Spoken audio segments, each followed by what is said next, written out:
um, the movements that colonialism nurtured and nourished into being, and its impact on modern Islam. And you know, this makes you feel that, well, when you know the colonial impact did not have the colonial reality did not have this impact only upon the Islamic tradition, but it had this impact upon all nativist traditions. It was Islam, it was even more methodical because of the perception of Islam as a civilizational threat, etc., etc. And its attempt to deconstruct and also to pose Islam as the dangerous other, the inferior other, the ugly other, all the other so on. But remarkably, is the schools that colonialism nourishes come to monopolize the Islamic discourse to such an extent that you can, for instance, in Azhar there used to be a chair of a sheikh that taught philosophy. Do you know that the pressure to abolish the Azhar's chair in philosophy came from the British colonial governor, Cromer? Yeah. It's the kind of maybe keep them not very clever approach. That these people shouldn't think too much. Critical thinking. It's quite remarkable when you think about it. What does Cromer have to do with it? But Cromer was very vigilant that this man must be fired, and Azhar should not have a chair. What do you guys have to do? What does Azhar have to do with philosophy? And unfortunately, it was never reinstituted. And eventually, Azhar also had a chair in Shia jurisprudence. That was lost too. But that was under pressure from Saudi Arabia. Right. And Saudi funding. Predicted. Yeah. But let's start the talk, our discourse about submission, because it's another but even more core example of what we're talking about. We all know that there are certain things that I think are common knowledge for all of us, and that Islam is not the name of just the message of Muhammad, but the Quranic discourse is that this is the faith, if you will, the dynamic of theological dynamic of all the prophets, all the Abrahamic prophets. And the famous Quranic passage where the Quran says, speaking to Ahl Kitab, people of the book, it says, لِمَا تُحَجُّونِ فِي إِبْرَاهِيم. Why is it that you are debating me about Ibrahim? إبراهيم ما كان يهوديا ولا نصرانيا وإنما حنيفا مسلما. But he was a Hanif Muslim, right? So, and this idea that of Islam is in the Quran, when it talks about the various forms of taslim, the actualization of Islam, it talks tuslim wajhak lillah. Here we have tuslim wajhak. It's what is the word I'm looking for? Not literal, but figurative, right? Because you surrender your face towards God, or it talks about obeying God and the Prophet would sallimu taslima, and then you accept what the Prophet and God judge, and at the same time,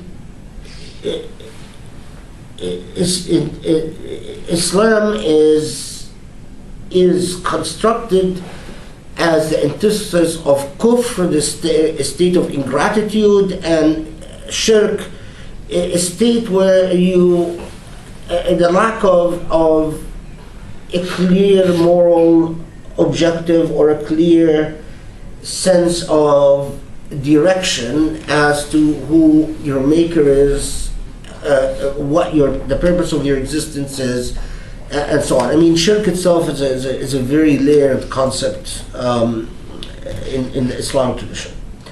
Now, but we also know that Islam in two discourses, in the Orientalist discourse and also in the Puritanical discourse, is simply translated into submission, right? And in the Puritanical discourse, Wahhabis in particular, building on a medieval precedent, but not a popular or a common one, they differentiated between Tawheed al-Rububiyyah and Tawheed al-Uluhiyyah, right? And the true Tawheed became associated with submission in a very materialistic, physical manifestation, so that both in the Orientalist and in the Puritanical discourse, when you are performing ritualistically, you are submitting. When you do your wudu in the correct way, you are submitting. When you wear your hijab, you are submitting. When you do your salah, you're submitting. Now,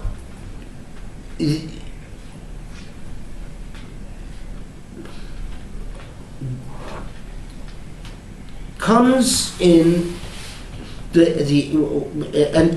whole notion of Tawheed al-Rububiyyah and Tawheed al-Uluhiyyah is to say that submission is these physical acts of manifestation that define the space, and so it becomes a surrender. It's, right? You are surrendering the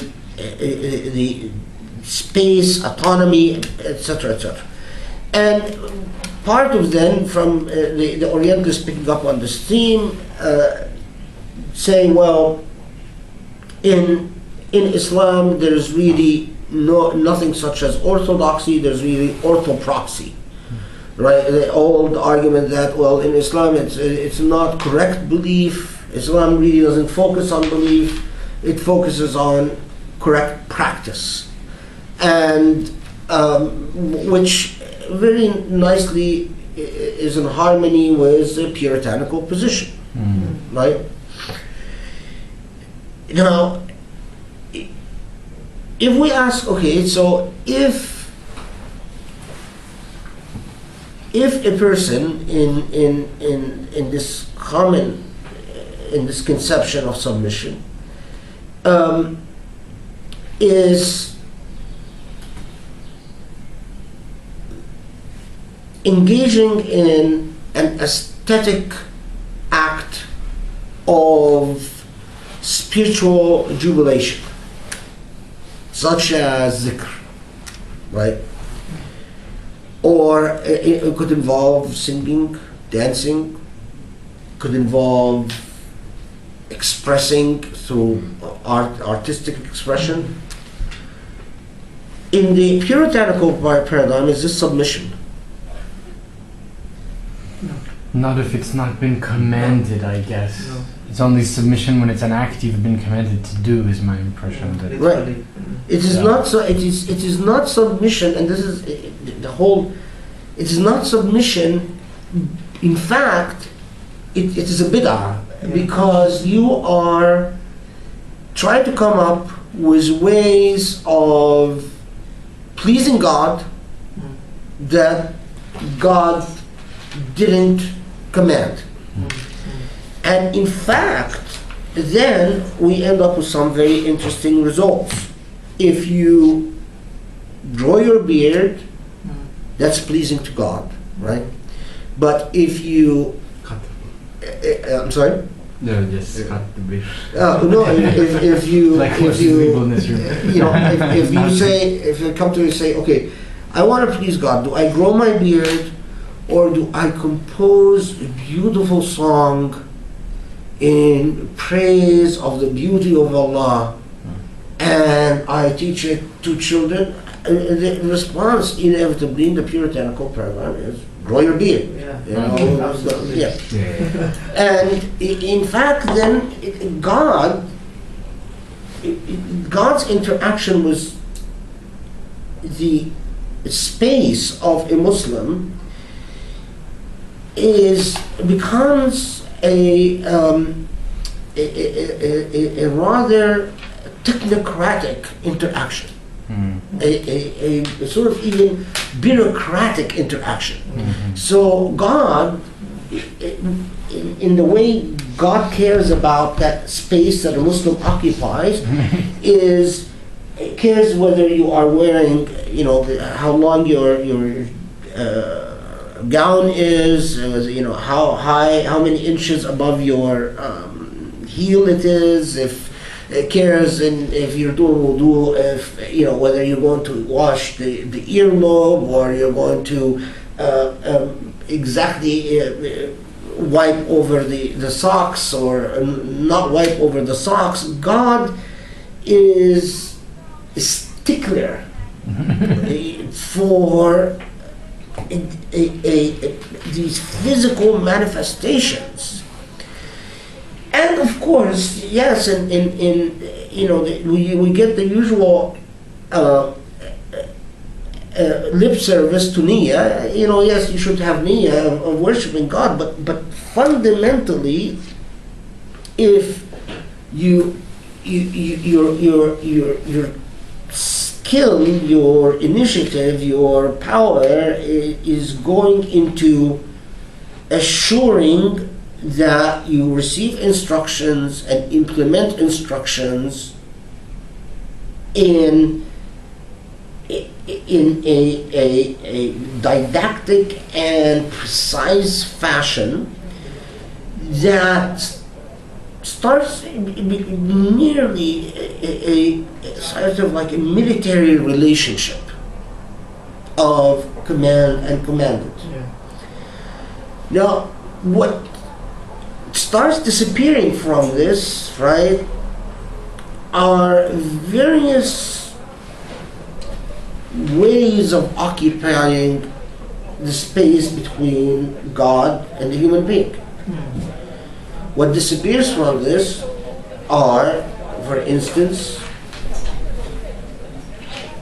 God as a spiritual experience, God as a relationship of love, the idea of, in fact, speaking about loving God, or let's say the way Hafiz or Rumi, you know, speak about God, becomes heretical. I mean, it's not just frowned upon, but it is actual heresy.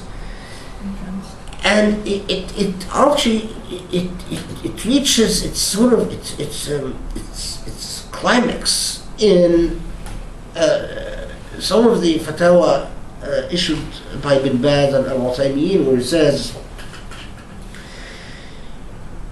anything that excites creativity in a Muslim is, if not haram, it's makruh, reprehensible.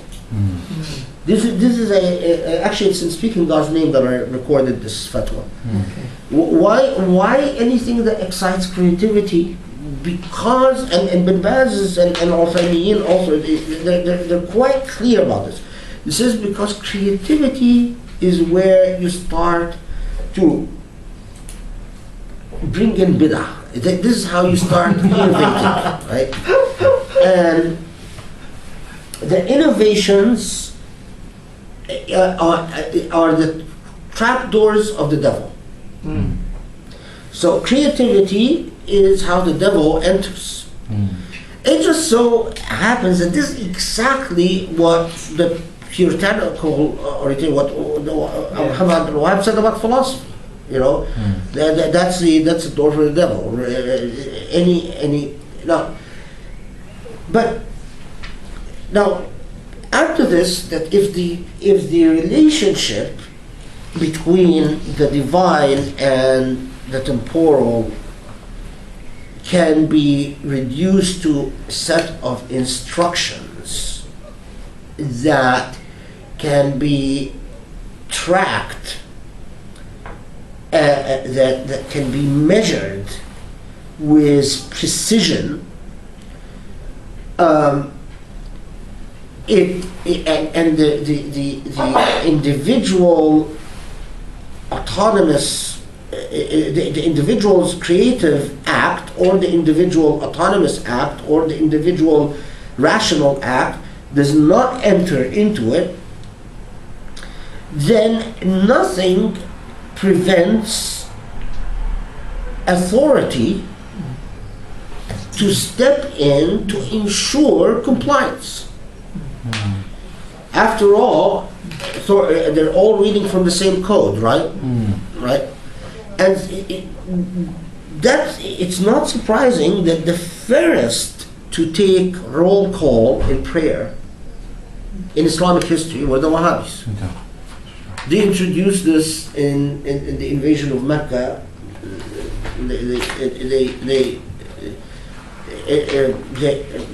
They would enter a village, write down the names of all the men, and come the time of Salah, those who are not present would be lashed.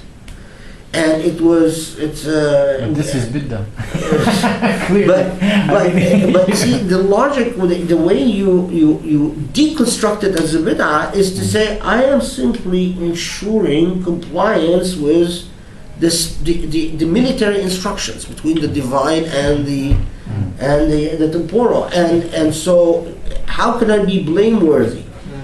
And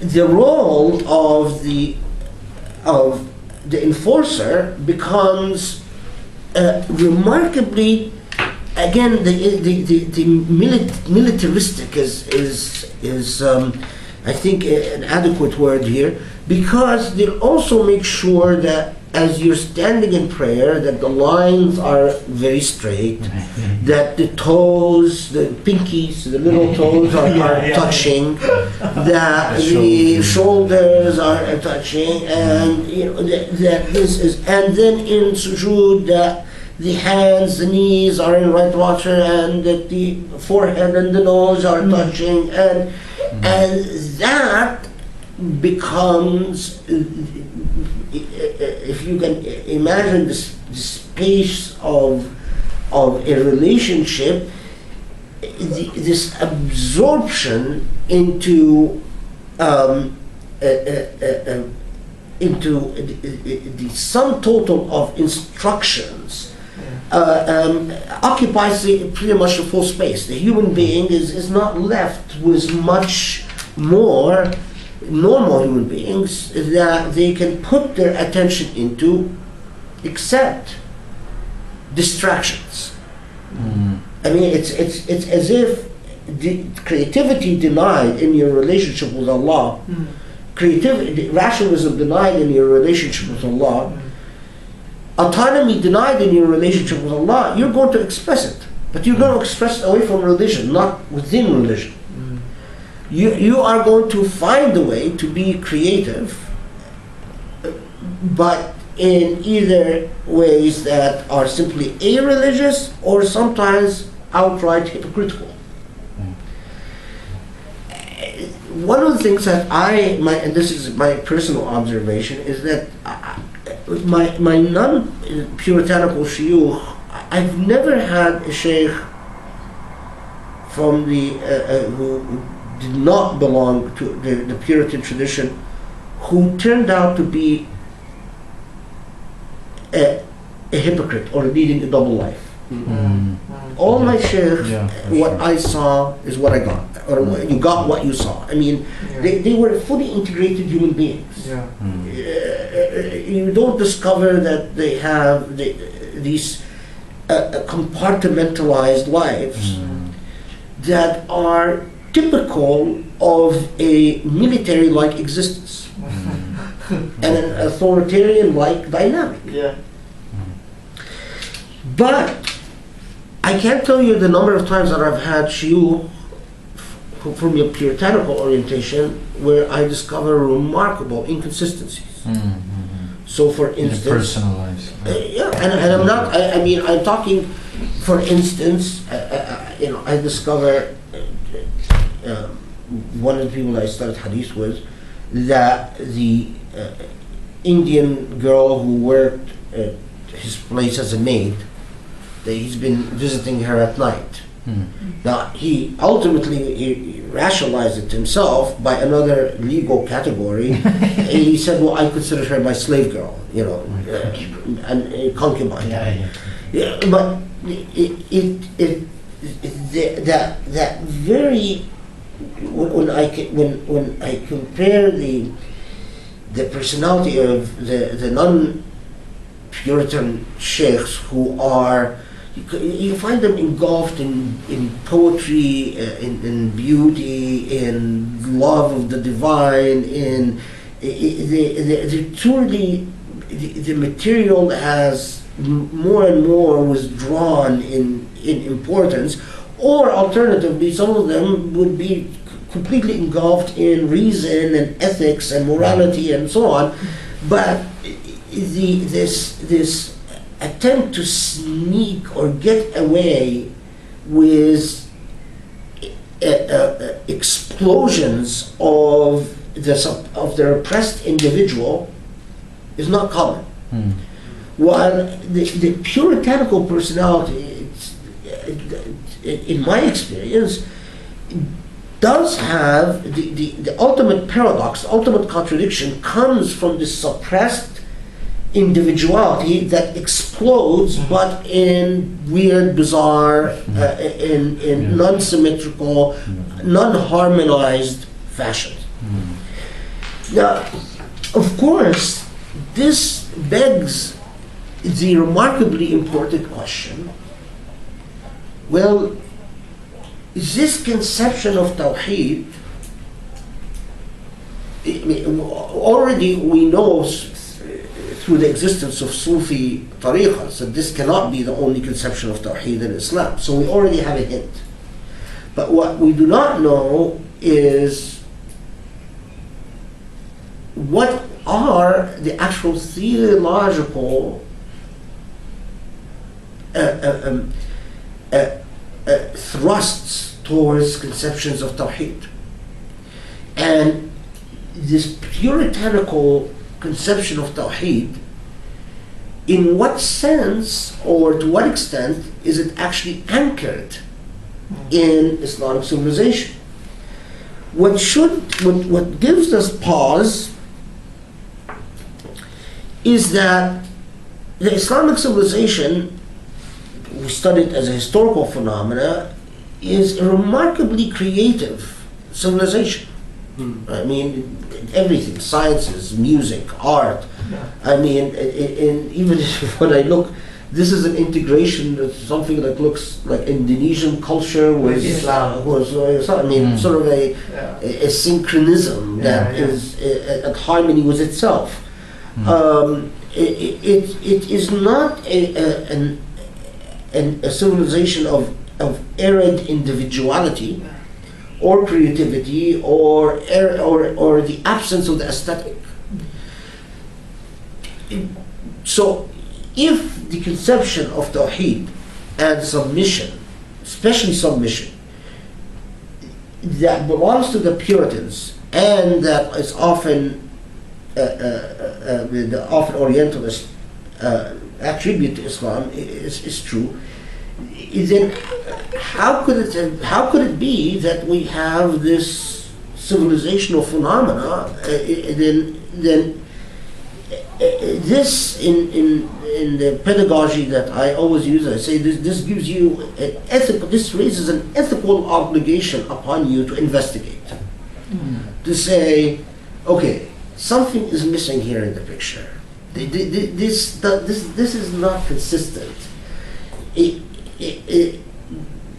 There are. Do you know in the Puritan age that Africa,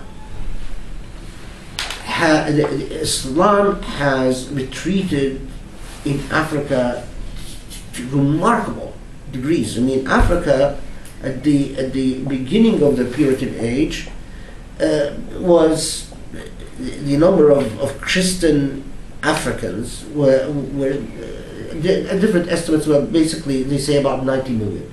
Today there are about 300 million Christian Africans, many of them converts from Islam. And other examples, look at the Philippines, or look at the spread of the missionary movements in Malaysia, Indonesia to some extent, but Malaysia would be more obvious group. There's no, I mean, when it is not surprising that this conception of Tawheed or this conception of submission is alienating.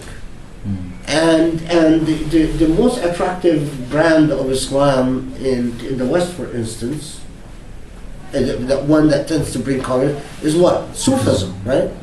They say most Western that they've said statistically, people don't know this, but statistically most people in the West that convert to Islam do so through Sufi tradition, which of course has happened quite a bit in Indonesia and in quite a bit of the world. It has happened that way. And because this notion of submission, if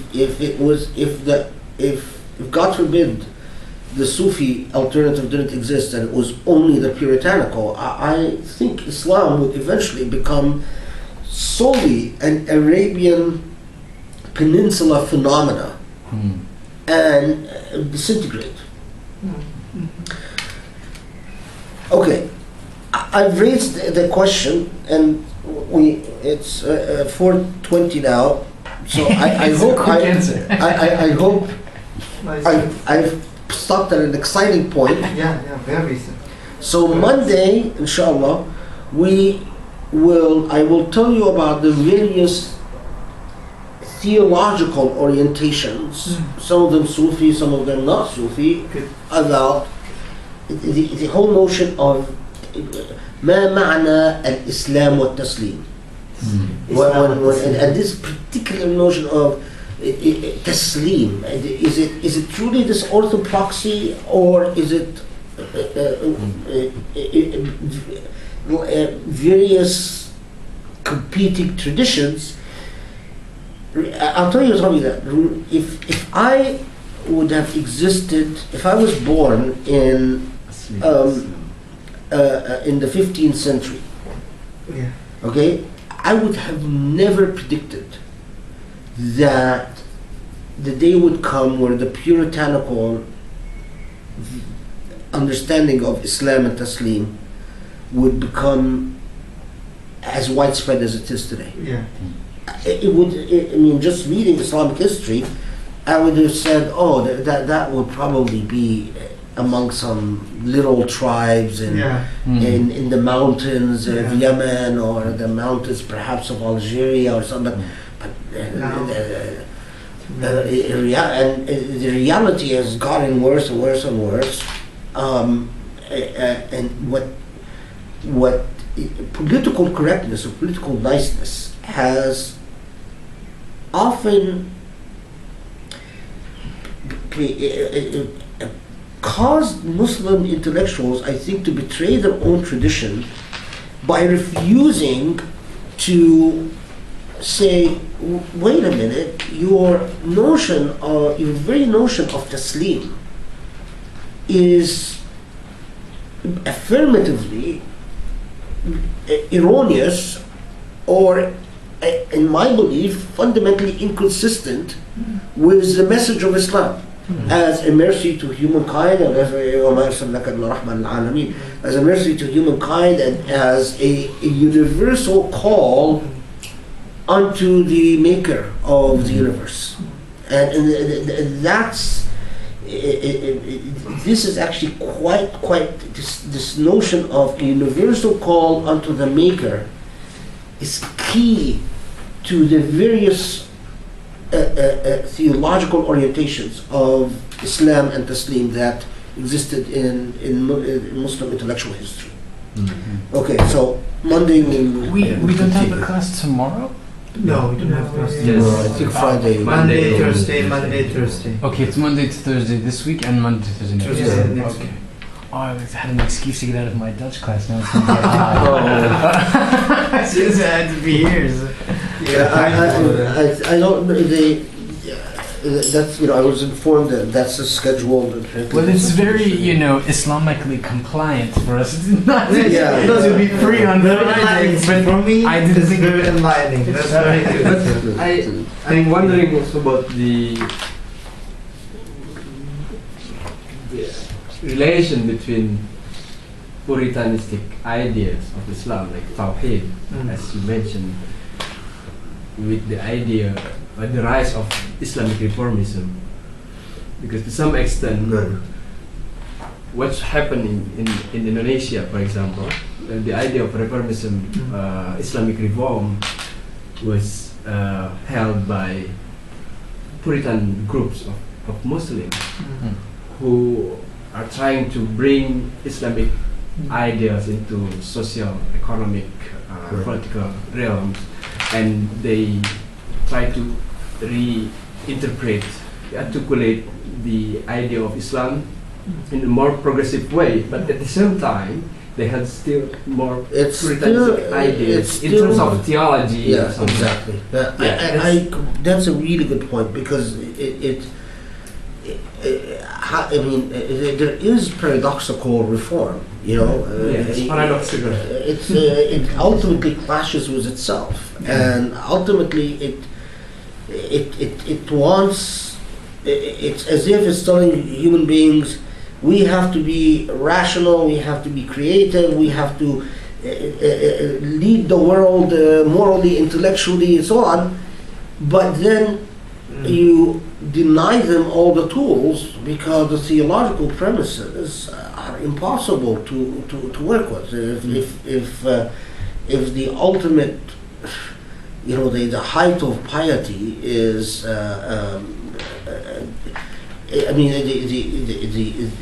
knowing how many rak'ahs are sunnah to what, and making the sunnah and practicing them exactly correctly, and how we drive this, and this is something that Puritans never, the traditions that fill books of historical reports of traditions where the Prophet is reported to say that an hour of thought is better than 1,000 prayers, or an hour of seeking knowledge, and so on. And the problem of modern reform is that they look at these traditions as if they're completely consistent with the notions of Tawheed and Taslim that the Puritans teach. But they're absolutely not.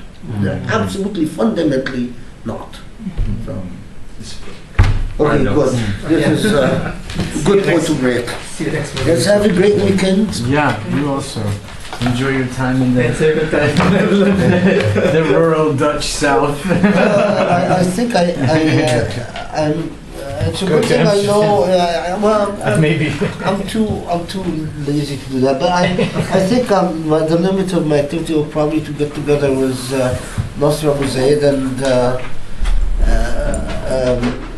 the last time that I was there, he actually did something really nice. He I don't know if he kept up this tradition, but him and his wife would have these dinners and he would invite all the Muslim students to his. He promised us. home. He promised. Actually, we have a informally class because we don't have his class, and then we asked him to give us a lecture, and then okay, I will teach you for 2 months, and then he promised us that possibly in this June or July he would invite us, but we doesn't yet any I'll tell you in his because this is the last time he told me that although he really likes having these dinners because he said I find myself when I'm sitting with my students and so on.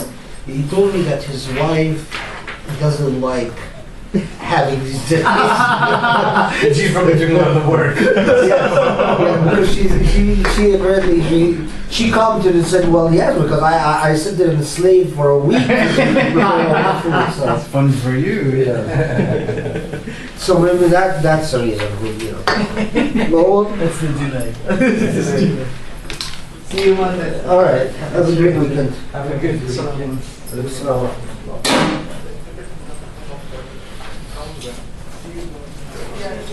No, it's raining hard. I see. I'll be back to you later. Yes. See you. The train is what, 2 hours? Yeah, but one and a Do you half guys go by train or do you drive or what? by train. Oh, you go by train. Yeah, it's unlike in the US where student can drive. Yeah, because of And it's by train. It takes about 2 hours to go to London. yeah, because we changed 3 times. Oh, really? Yeah, changed Oh, wow. 3 times. I admire your commitment. Oh, may Allah bless you for this. Yeah, that's really. Okay, well, have a seat.